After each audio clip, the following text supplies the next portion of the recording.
right. You know what time it is? Come on.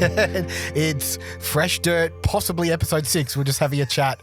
We're 80% sure it's episode 6. Yes, comment below if we got it right. Yeah, that's right. The first person to comment Wins glory. Wins glory in the comment section. Oh my gosh. We don't have prizes yet. We haven't reached that level. But if you are listening, you're like, I'd love to sponsor some prizes. Oh, yes. How fun is that? That feels radio. Yeah, I love it. Let's do it. But let's do it, yeah. As long as it's an appropriate prize for a church planning podcast. So maybe it's you own an old church building. You give it away. Well, actually, come on. Actually, don't give that prize. Just let us know. Yeah, we'll sort it out for you. We'll look after it. All right. And so we are we're taking a break from a mini series we're in. Yep. 7 phases of church planting.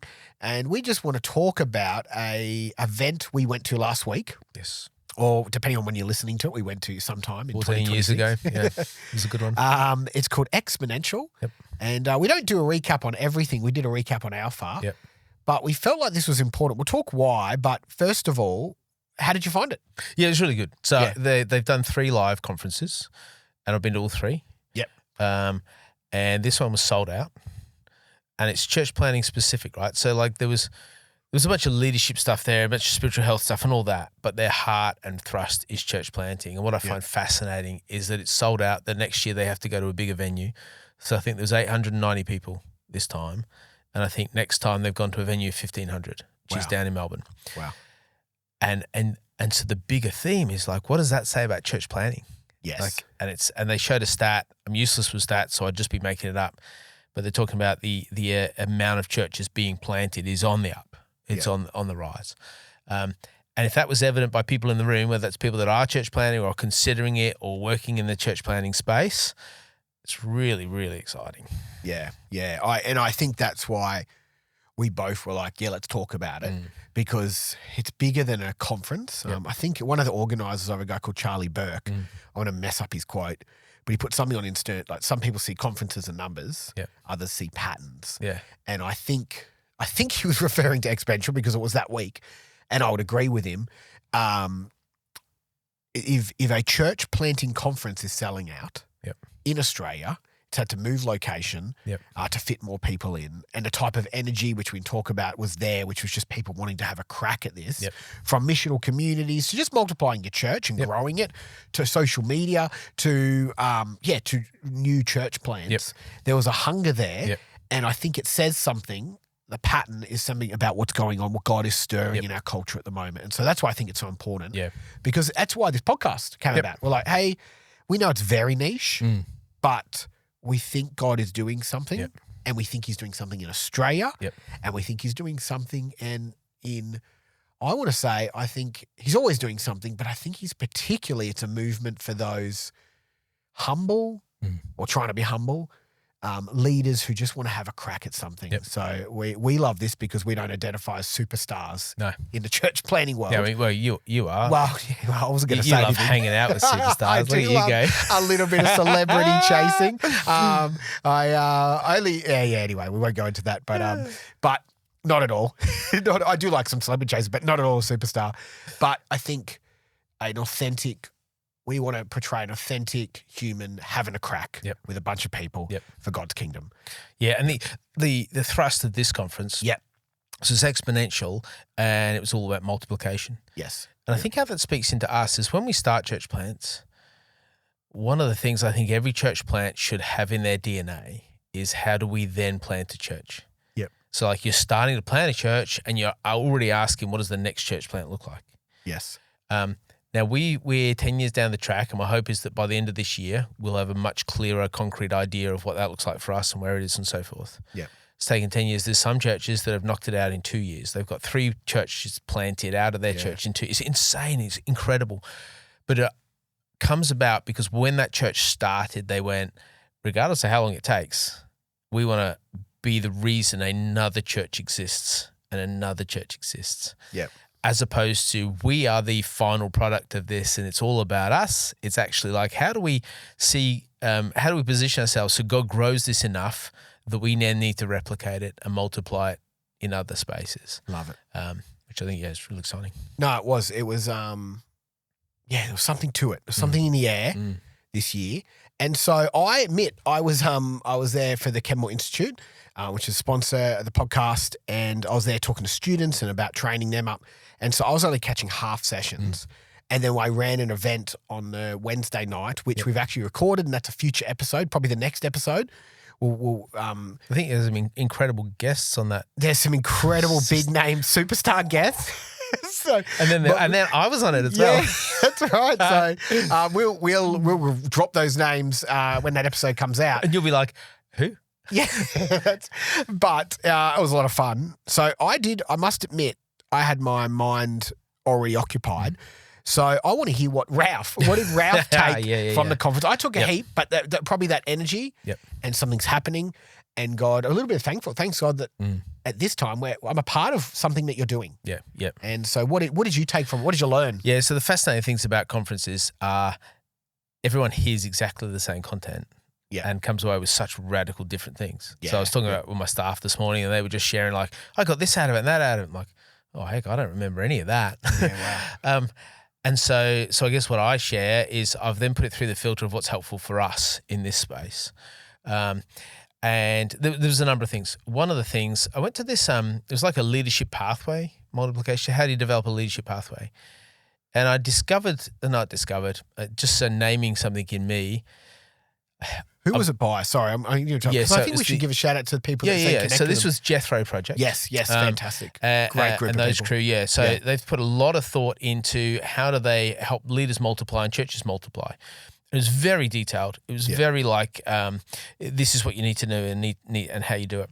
And as I'm sitting there, it was so really good. And like for someone who is just starting out, gosh, like hit them up, be super helpful. Yeah. They're really generous too. So they're like not bothered if you use them or use not, but they're willing to like help you do whatever you need to do. But in that, I'm like, I was thinking, how do I develop leaders in the church? So one of the key things when you start a church plant is you're usually the leader and you have a bunch of people that are super keen. And then the question is, if you're going to grow, those people need to start leading. Yep. And so the question is, well, how do you help them become leaders? And what I discovered is I'm tired of the phrase leadership. So, what's the vision? What are your goals? What are your team building, culture, values? Like, sigh. Like after 30 years of living in that space, I'm just over it. And so I'm sitting with this and I'm like, all right, hang on. What do church plants really need? Like, what do we really need at Village? What do church plants really need? Before, why? Why are you tired? Sorry, I don't mean to. I know you have a thought. Yeah. I think because the diet that I've consumed has been American, and like I've got mates in the States, love the States, really helpful. But I think there's a particular shout out to all our American listeners. That's right. We love you guys. You guys are great. They used to be subscribers to the podcast. Now, write that off. But there's a very prescriptive way of doing it. If you do this and you do this and do this, you get this. Yeah. And I think in the Australian culture and context, that doesn't always work. And because it doesn't work, we get tied up in having to be the right sort of leader, and it just gets exhausting. Yes, yeah. And so I've been sitting with this. I'm like, what if we could teach people to have more responsibility of the kingdom? Yeah, good. Like, what if we develop pathways where people go, I'm responsible for my gifts and my life and who I am in this.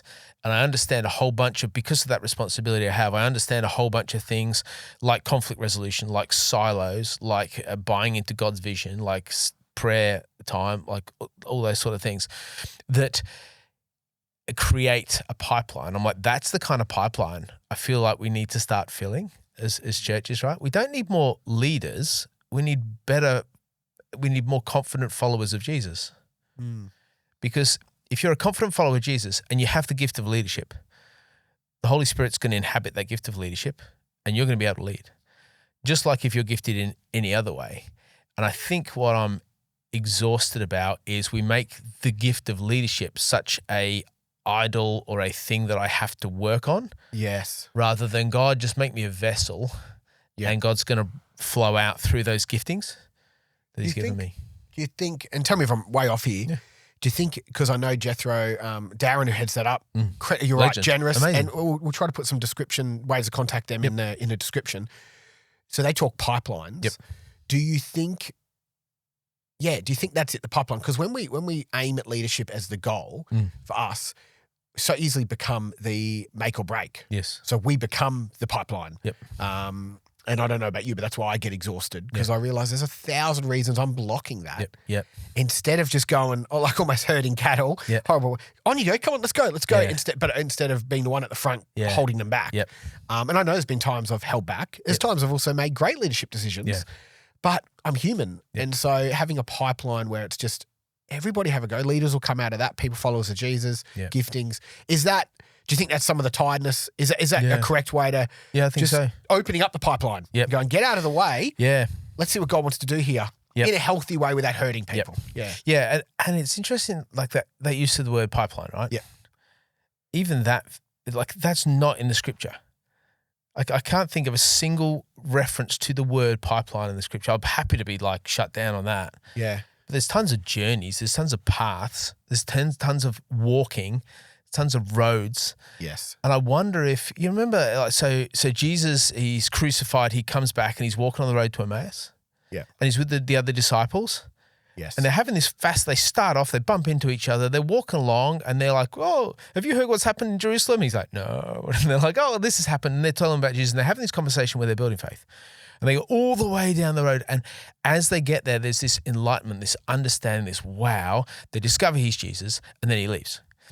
And you've got these guys that then go on, having been connected and met Jesus, they go on to do whatever they go on to do. Yeah, that's cool.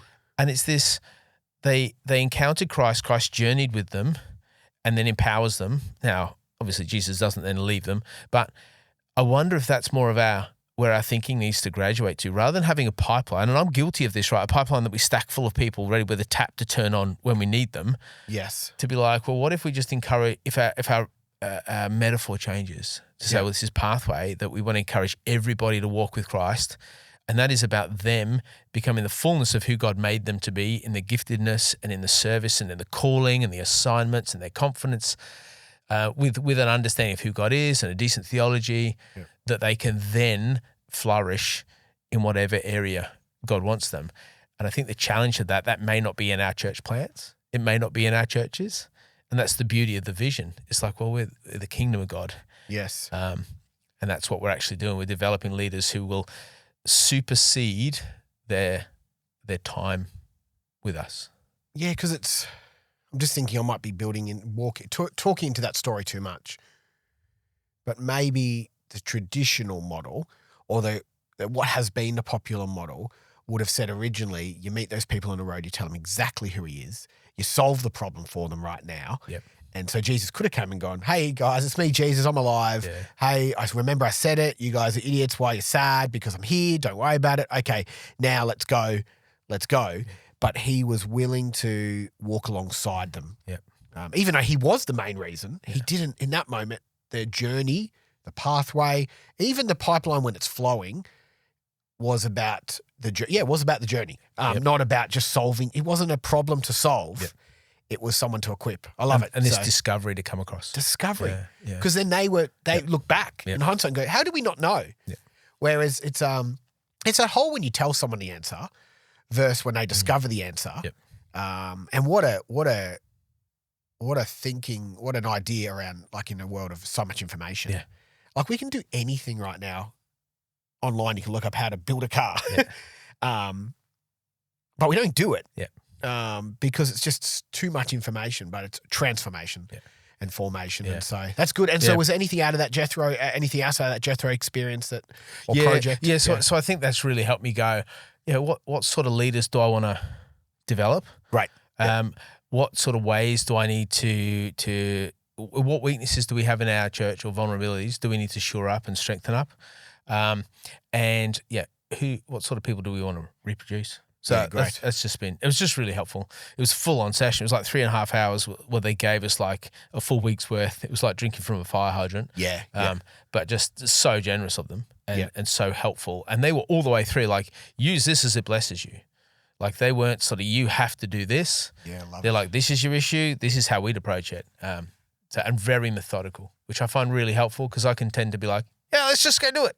Yeah. and deny that. Actually, if there's a method, and if you pay attention to this, you can really get the things that you want to get. Awesome. So the Jethro Project, we'll put details in, check them out. I have a quick one. So I went to a night session when I wasn't for M4. Oh, yeah. And I guess just reminded or encouraged around group team planting. Yep. So they'll do a formation process, 4 stages, M4, where they go through with a team. So they say you're a church planter. They won't invite just Ralph. They'll invite your whole team. It's really good. And so I was there because we're having chats around them around how that could work with some of the stuff we're doing because we just want the best for our students. We want the best for development. And this formation process with the team, asking deep and hard questions around not just information, formation. And so I think they'll meet like 4 times over 2 years and they'll do deep work with a team and other church planting teams. And so that was great. That was a night session and just an encouragement again around what they're doing. And here's the thing when I go to these things, is it actually producing fruit? Yeah. And they are. And so I'd encourage anyone to, and again, we'll put some links in there, M4. And then also just that challenge, I guess, anyone listening, have you thought about your team? Yeah. Team is everything, hey? I thought it wasn't. Honestly, a younger, many versions of Steve ago, I thought, I'll be right. But no, I couldn't have lasted without team that were deeply formed in other areas or more formed than me. And we're going, hey, what's this? You need it. You need it. And part of it too, just on a really practical note, you need them to turn up. When it's just you, it's pretty lonely. Yeah. Especially, look, if you can get someone on your team, you have young kids and they have young kids. We had a family come with us and our kids, they're currently traveling, but we'll jump on Zoom and those kids will be lifelong friends wherever we go now because they kids planted, they didn't know this, they didn't volunteer for this, but they all planted a church together. It's huge, hey? So what was that? And that's M4, we'll put details in there. That's awesome. Another thing, so they put up a dashboard and like when you do a lot of these conferences over the years, they put these dashboards and it doesn't mean like, but what I found fascinating is people I talked to afterwards were really helped by this. And so this is why I'm kind of bringing it to this space because for me, I was just like, meh. But for a lot of people, that was really helpful. So there was these 4 gauges they talked about. So they talked about spiritual, relational, physical, and mental. And who put them up? Dave Ferguson. Oh, it was Dave Ferguson. So Dave put them up. I think they're kind of like standard gauges that come along with Exponential. I think it's part of their overall framework. Okay. But what triggered or not stirred me was that in church planting, you go flat out, all out, and you deny a whole bunch of stuff that you should probably not deny, right? So you work harder than you should. You cop far more mental challenge, not just like intellectual, but your mental health gets challenged far more. It's far easier to not sleep enough and to have the wrong diet. Your spiritual life should be the most vibrant it's ever been, but because there's so much to do, it can be the weakest it's ever been. And so those 4 gauges, and what they're basically doing is saying, you've got these 4 gauges, just keep an eye on them. Like every week, just check your own internal gauges. So how's my spiritual life tracking? Not against anyone else, but against what God is doing in my life. So, it's good. Am I getting alone with God enough? Am I dwelling in the scriptures? Am I enjoying God for God's sake? Physical, like, am I sleeping enough? Is my diet good? Am I getting enough exercise? Mental, like, how's my mental health? Are there issues that are weighing on me? Am I finding I'm getting more insecure or more triggered or more angry around stuff? Do I need to shift things there? And then relational, like, it's the funny thing, hey, our world is so relational. Like, all we do is people.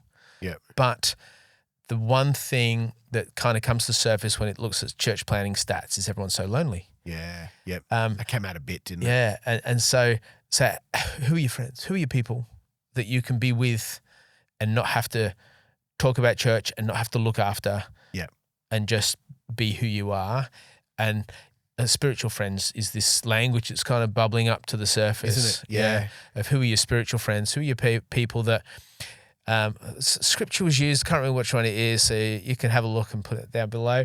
But it was about a spiritual friend is someone who you're brought together because of the Holy Spirit, and the Holy Spirit benefits you and benefits them in the coming together of this friendship. I'm just like, That was Andrew Nushi, wasn't it? He brought that up later on as well about spiritual friends. Yeah. And talked about how they got him by. Yeah.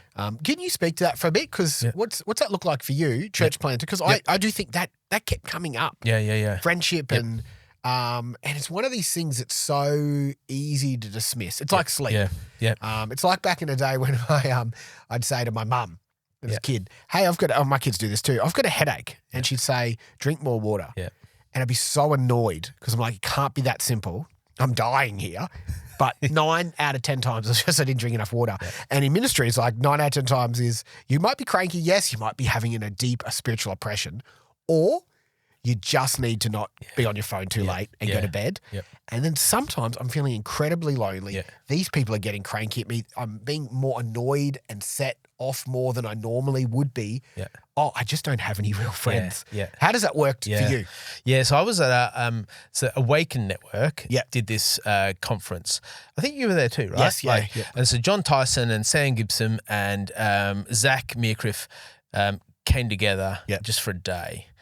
Incredible. Like I love those. I love the Awaken Network. Just want to strongly advocate for it for anyone that's looking for just what's the right word, like spiritual horsepower.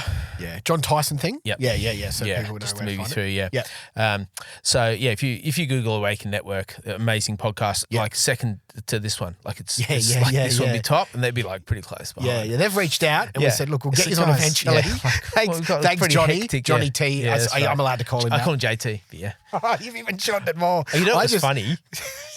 When we're in an Alpha, right? Yeah. And we're walking back and I was walking next to a mate of mine, Adam Legg, and I'm talking with Adam and Adam goes, how was the session? And I was telling him the John Tyson session, right? Yeah. Because it was so moving. It was so powerful. I was like, this is incredible. And I didn't realize it, but to my left is John Tyson. He's walking along.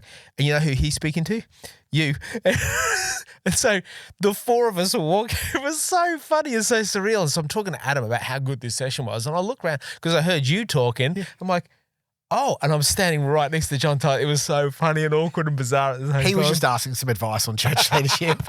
And I was like, mate, look, I know you've hit me up on every social possible. If you don't know who John Tyson is, if you're not in our little bubble, he's a big deal in our little bubble. Do you know how we, he just wanted to talk to someone who knew Tim Mackey personally. That's right. So he goes, can you hook me up? I said, he's pretty busy, like I am right now, Johnny. Do you know how we actually, again, this is so niche, this conversation, but bring it on. Do you know how we actually started talking? Yeah. One of the ladies on our group was talking to me and Zane, this another mate of mine that was there, and she goes, how good was John Tyson's session? And Zane goes, how good was John Tyson's session? She goes, that butcher boy from Adelaide, because we're just on late. And I literally laugh, but as I laugh, same thing, I pivot. He's this close to the back of her head, smiling, so does a bit of this. funny. I'm like, you mean him? Oh, that's gold. And so, I love it. It's good. Love it. Anyway, back to me. No. I was answering. I'll continue. I've got actually something of value besides to all offer. the people and conferences we've gone to. About. Yeah. So Sam Gibson's in the Awaken Network gathering in March, he starts talking about spiritual friendships. Yeah. And as he's talking about it, my mind's just like what? Part of it's like, this is embarrassing. I've never thought of this idea of spiritual friendships, but what is this? And it's somebody who there's a soul connection with, that understands your world without you having to unpack it, that prays with you, that you can confess your sin to, that's safe. Yeah. It's so totally equal. And so as he's talking, I was thinking, like, who are my spiritual friends? It was really sobering. It was like, surely I have them. Yeah. And then as I started, it was this prayerful exercise, just as I was sitting there, I'm like, who are they, God? And God, there was 4 guys that God brought to mind. Then I'm like, yep, if all else fails, they're the 4 I'm going to go to. And I can think of 5th, but the other 4 are like in my city, right? Yeah. And so, I mean, you're one of them, man. I'm like, if in a crunch, that's who I go to. Yeah. And then realizing, okay, so why don't I go to them more? Like, why don't we hang out more? Yeah. And it was this idea of like, actually what I should do is schedule into my life that basically every week I'm catching up with one of them. Yeah. And so over the course of a month, I've had one meeting with them But I've been so filled because I only need like a couple of hours with someone. I'm good to go for ages. So I'm like, And so that's kind of what I've gradually been doing since. Yeah. And it's been so life-giving. Yeah. Because, you know when you do something at church, right? Like you might preach something really controversial or challenging, or you might do a prayer time, whatever, and like no one responds. Like it's just like it's crickets. Yeah. And you're left in a place of loneliness nobody else understands. Yeah. Like nobody else gets it. But when you have spiritual friends, they get it.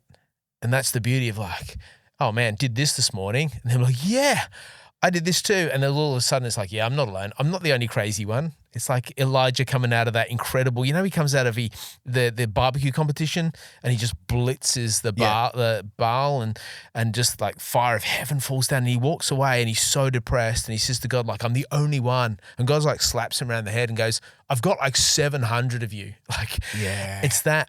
There's a ton more of you. You need to find each other and be with each other. Yes. And that's what spiritual friendship has been for me. Love it. It's like, who are my people who get me, but also get this and are on the pathway that I'm on? And it's just been just life-giving and amazing. And people you don't need to pastor. Yes. Because as much as it's a privilege, people that look at you and go, I don't require anything off you. It's a little bit of a tangent. And some people listening might be how I've thought about this before and going, can we talk about something deep? No, honestly, if this is a church planting podcast, it's about as deep as you get.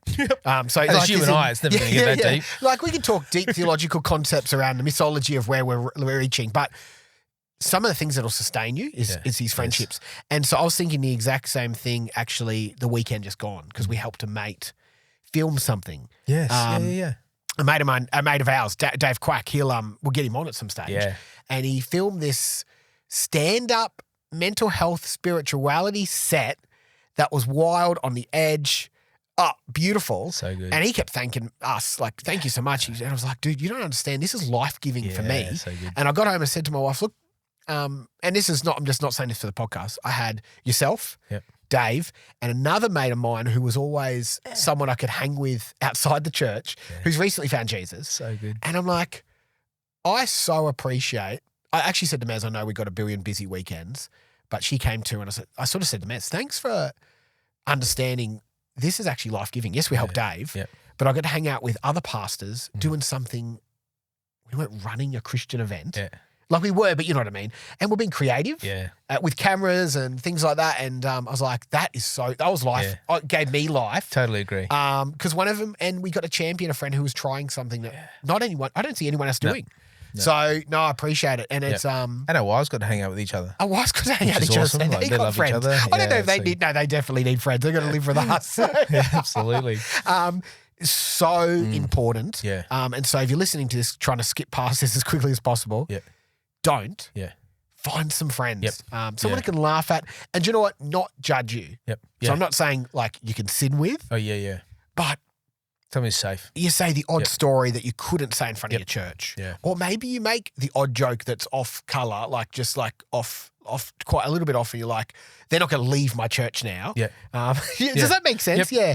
Just be yourself a little bit. Yeah. And who you can say, hey, look, I'm struggling with this sin. Exactly. Or like there's this temptation, or like this is how I feel honestly about church life. Yes. And someone's be like, yeah, I get it. Yeah. And encourages and prays for it and champions. So maybe not jokes, raw honesty, I'm not saying. You could say something that is controversial that you're dealing with and they're not going to go, what? Yeah. You're asking those questions? We're out. Yeah. So that's good. And I reckon too, it's having been in the church planning space, you get lonely. Yeah. And it's easy to think this is a cost of it, or you start to my cross to bear. That's right. You become victim mentality, and I'm pretty convinced that's the voice of the enemy, right? Yes. God's like, no, I have your people. There's 700. Like, I find your people and take the time and prayerfully do it and experiment and grab a coffee with someone. It's so worth doing because it's what sustains you. So spiritual friendships. Yeah, out of the gauge. So having those sort of gauges that you measure, how am I doing in this space, and it becomes just a helpful I need to pay attention to this, or give some care and attention to it. Yeah. That's really good. Didn't picture this was going to come out, but that's... Yeah, I didn't either. That's gold. It's pretty good. Gold. Hey, just a quick interruption to the podcast. Hope you're enjoying it.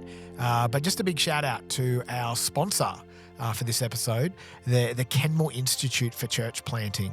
The Kenmore Institute is offering what is currently one of the only church planting university level awards in diploma, bachelor and masters.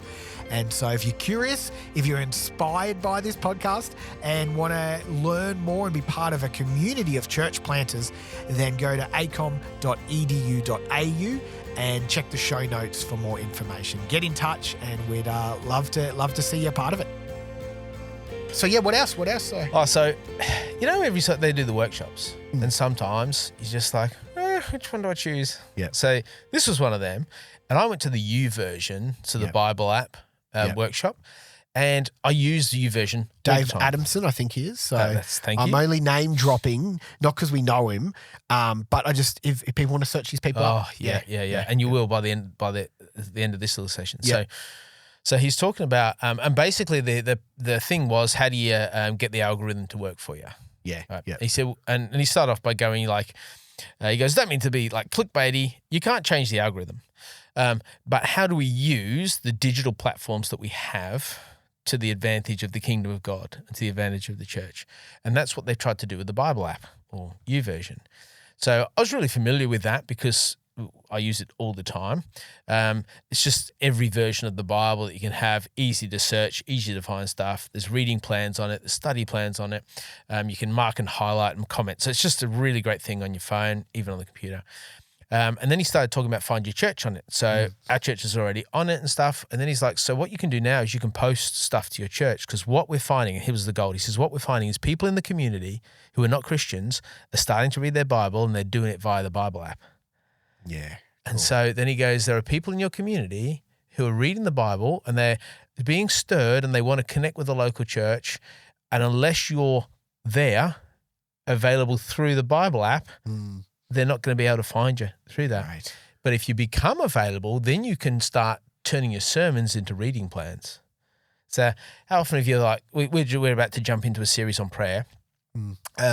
How good would it be if there was we developed something that like connected and meshed with the actual preaching series on, all right, we're praying for prayer and suffering this week. Read this stuff, sit in this stuff all week, dwell on these scriptures. Gee, the amount you get out of the sermon on Sunday is just like, that's huge. Or you preach on the Sunday and now go and jump into this plan this week. It'll really embed this stuff in you. And it allows people outside who don't know what you do as a church and don't ever come and stuff. I'm really struggling. What does it say about suffering? Oh, there's this reading plan. That's in the church just down the road. And connecting in there. So using that as a tool, so not just a tool to read the Bible, but a tool to reach out to the community and to really connect with people outside of your walls who are starting to get hungry and switched on to the Word of God. So good. What a moment where the Bible, normally it was like they have to connect with us, then to connect with the Bible. But we do live in a time where Bible sales are up. Yep. People are connecting with the Bible and might connect to us. That's beautiful. Yeah, so good. And did he give any other, what are some hot tips he gave around social media? So somebody asked him, they said, no, I think it was me.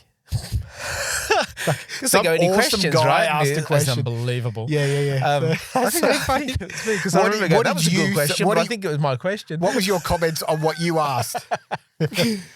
So I said to him, out of all the platforms available to us, digital platforms, and you can only choose one, which one should you give most of your time and effort to? Because we're on both on YouTube, we have our podcast, we're on socials, on Facebook and Insta, we dabble in TikTok. There's all these different things. And it was funny, he starts chuckling and he then goes back to the slide. They have the U version. He goes, this? Yeah. Like, all right. So aside from that, and he says, I'd concentrate on a podcast through YouTube. Great. Like, all right, why? He goes, so YouTube is connected to Google that has the best search engine in the world. Yep. So when people are looking for a question to be answered, they're going to be led to YouTube. And if it's a short video that they can watch, he goes, the average time of driving in Australia is 22 minutes, right? So if you have a podcast, which isn't this podcast, that episodes go for 22 minutes. No, this go for a little bit longer. So we'll look after you for 3 or 4 drives. Yeah, right? yeah. But 22 maybe a minutes, big one. Yeah. Do a big one. Yeah. He goes, and what if, and this is, so I'm dwelling on this idea. I'm like, oh man, so it's good. He goes, what if, say, if you have a podcast and you get key people in your suburb or your city and you interview them about what it is to live there, why they live there, what they love about it, what's helpful tips they have around it. 22 minutes, just a one-on-one conversation. Stick it on YouTube, stick it on a podcast. Anyone in your city or your town or whatever is going to be like, that's fascinating. I want to hear this. He says, so you don't need to make it Christian, but he goes, like for him, be like, hey, I'm Ralph from the Village Church, but we're just doing this like thing. We're interviewing so-and-so today to see what they think about. And so the church becomes a hub of knowledge and insight to the community in which people live. He says, and then you have people that experience that and go, oh, that's cool. That's the heart of the church. That's great. Now I've been benefited because I know more or whatever, or that's interesting, or so forth. He says, and then the people you interview, you're now the go-to person. That's so good. And so here's what's interesting. When you start a church plant, you have no idea what you're doing with your time, right? So I remember thinking, I don't know how many hours this is going to take. And I also remember going, I've got too much time. Like, what do I do with all these hours? Yeah. If you establish this in that space where you're like, I don't know what to do with all these hours, and you put some time across, and it's just simple like tech setup, right? We're not talking like this. This is incredible, this studio that we're in, which is shout out to our church, which isn't our church. It's our church in Burleigh. The church called our church. Yes, love it. Yeah, yes. And Chris, our editor, we love Chris. Yes. It could be just a real simple setup at a coffee table, a coffee shop where you're having just a 22-minute conversation. What's that? 3 questions, put a timer on, bit of fun around it, and then put it up on a podcast thing and then connect it to YouTube. Like, man. And I'm like, that's so simple. And so I'm actually tempted to do it. No, it's good. Well, look out for that. Yeah, because I haven't got anything else. Especially with your, I know one of the heartbeats Village is the Village. Yeah, that's right. So it's when I heard that, when you asked that question and now hearing that answer, I can imagine your church. That is such a village. That's such a Village Church thing to do. No. Like it makes sense.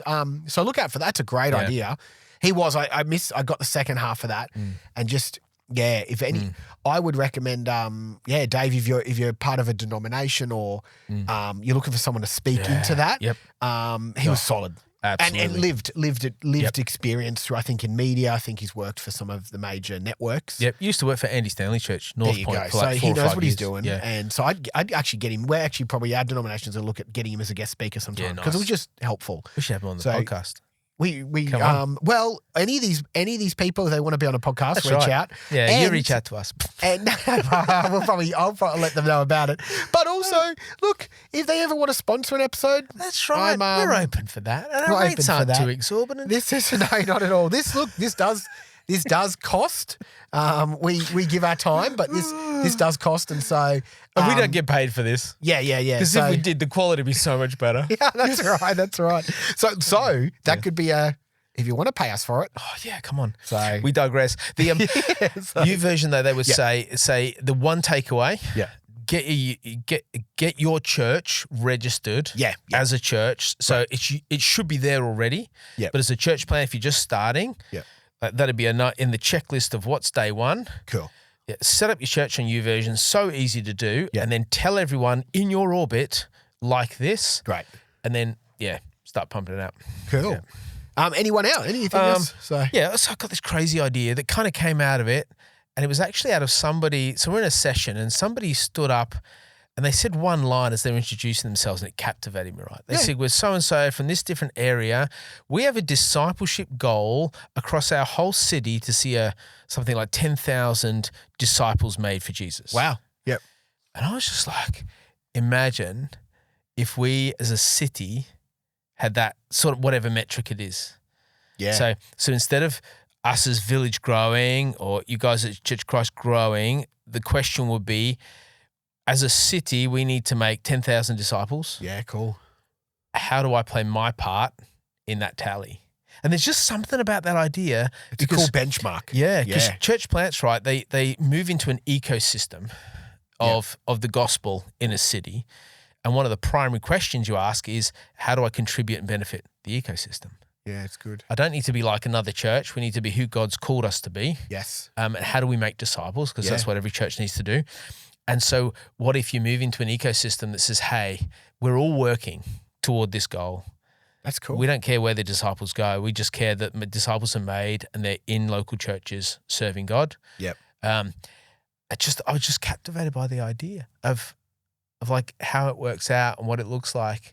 Do you remember who said it? What was it? No, so it was Melbourne, Mornington Peninsula. Yep. Are the ones that I don't know who she was or which church it was, but one of those churches. Yeah, fantastic. Yeah, it's just like, because we have a lot of conversations and we're in a lot of conversations about how the churches of the city, Gold Coast, work together, and it's as healthy. It's more healthy than it's ever been. It's really amazing, and Stu Perry and Marshall and Mike Hands, a few of those other crew, just do an incredible job in that space, and it's I've always thought if we as a church can go on mission together, and then like maybe this is a helpful way of actually shaping that, because it would also, as you know, as a church planner, your mission shapes your church. Yeah. So the more you can, I'm working with a church at the moment that started a drop-in center. Yeah. Like just been talking to them, and I'm like, they're a smaller church. I'm like, this is really exciting because I think, and they've been through some seasons of not knowing who they are. It's not about going. I said, you could do a heap of work and try to establish who you are, but it's going to move. Yep. Yep. Because God's changing and moving, and God doesn't change, but He changes all of us. Yep.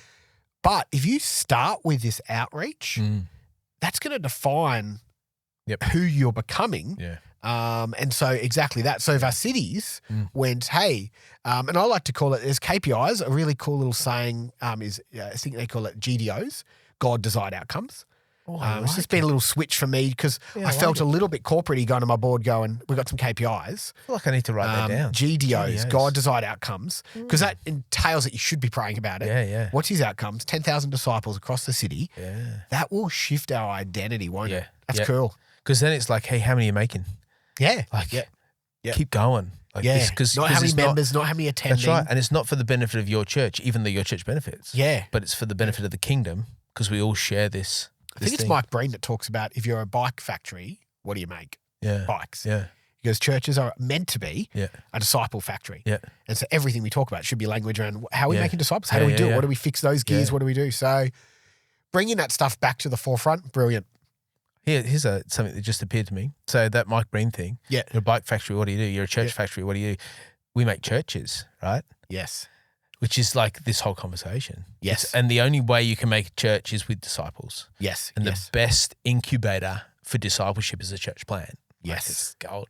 Yes. And so what if I have no authority in this whole conversation whatsoever, just dreaming.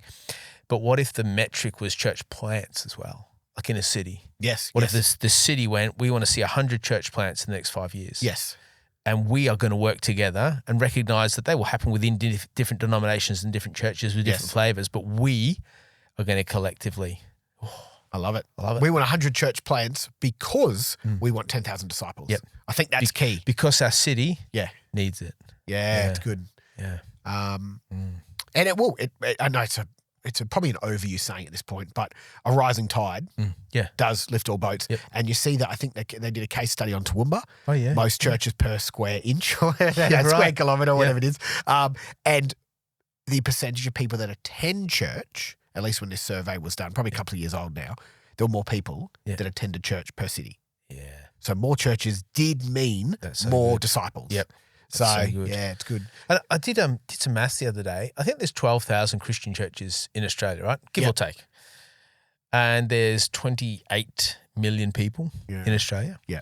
And when you do the maths of that, it means every church needs to have every single week about 1,500 people coming along. Wow. Right? Yeah.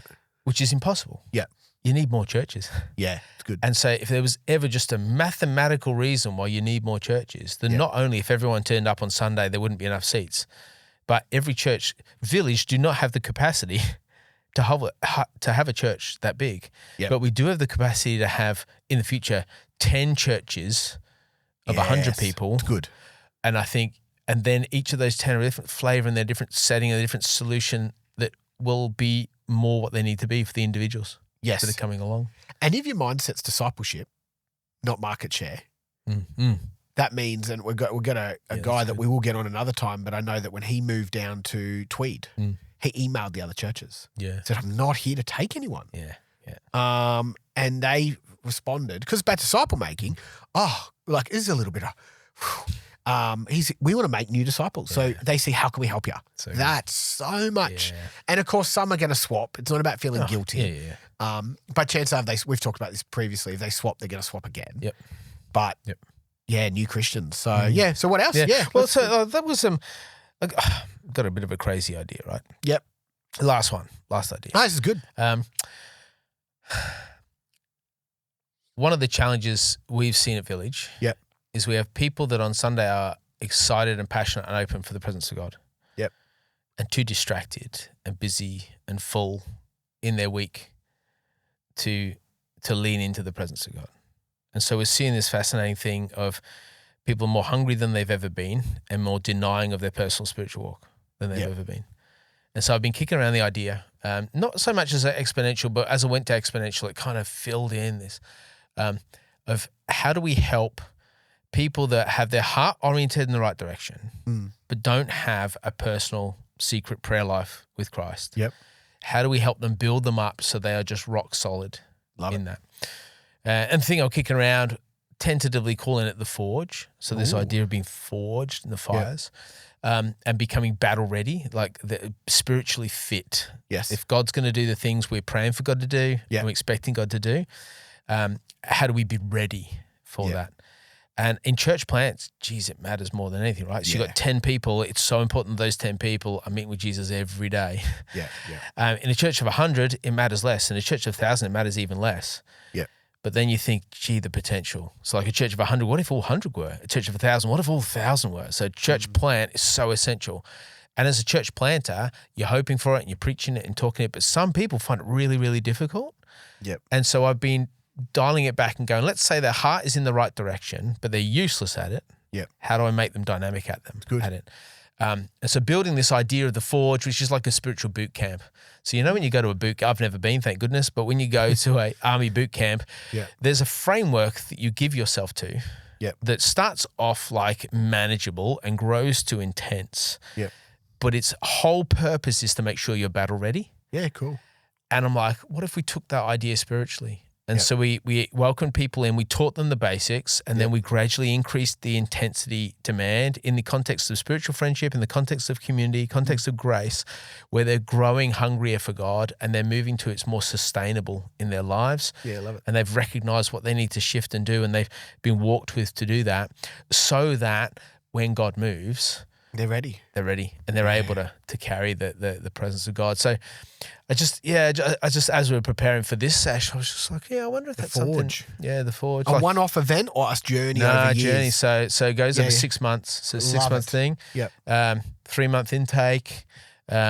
Cool. Yeah. And so, here's the interesting thing. It'd be great to see the temperature of this idea. Like if this is something that you listen to right then and you're like, oh yeah, there's something in that. Cool. Let us know. I'm not precious about it. I've no desire. It's like I'm developing it right. I've no desire to sell it or make any money for it. If it can bless, it'd be just fascinating to see if it's just a crazy idea I got, or if there's a movement that God's actually wanting to call people back to.